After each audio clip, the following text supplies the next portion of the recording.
Olá, gente, sou o Dr. Anderson Santos. Saiba a diferença entre o transtorno de ansiedade quando a mente vive em constante alerta. Imagine viver como se um alarme estivesse sempre prestes a disparar. O coração acelera, o corpo fica em tensão, os pensamentos giram sem parar. Essa é a experiência de quem convive com os transtornos de ansiedade.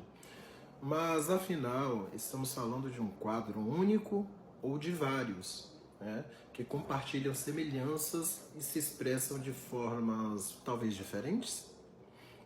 Os transtornos de ansiedade são um conjunto de quadros que compartilham muitas características, mas que também se diferenciam em pontos importantes. Quando falamos deles, estamos incluindo transtorno de ansiedade generalizada, transtorno de pânico, fobias específicas, transtorno de ansiedade social, agorafobia, transtorno de ansiedade de separação e mutismo seletivo.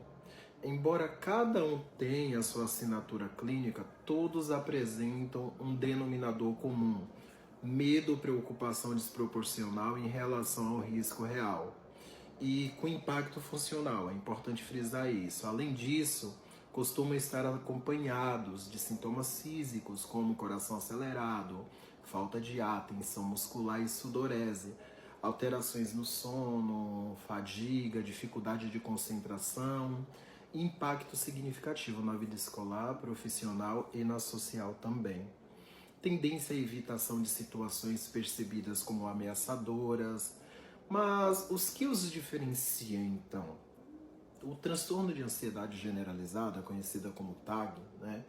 Temos aí uma preocupação difusa sobre múltiplos domínios da vida, saúde, desempenho, família, é difícil de desligar.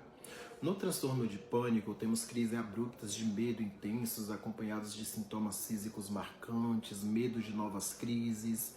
Nas fobias específicas, medo circunscrito a objetos, situações, altura, animais, voar, com evitação constante. Já na ansiedade social, medo de avaliação negativa, vergonha e rejeição em situações de desempenho, de contato social.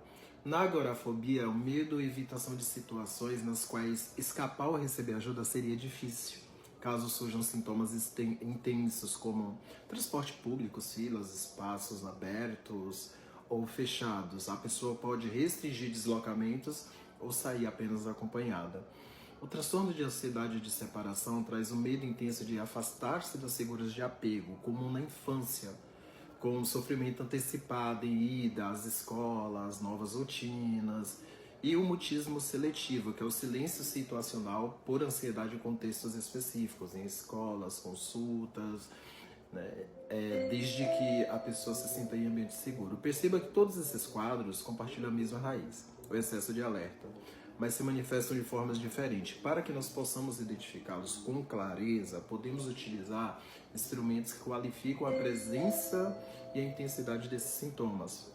Em clínica, nós temos a escala BAIM, Inventário de Ansiedade de Beck, a escala multidimensional de ansiedade infantil, a MASC-2, a SCARED, a escala de ansiedade de Hamilton, né, HMA, a escala de ansiedade generalizada infantil, EAG, e a escala de ansiedade generalizada adulta, EAG-A.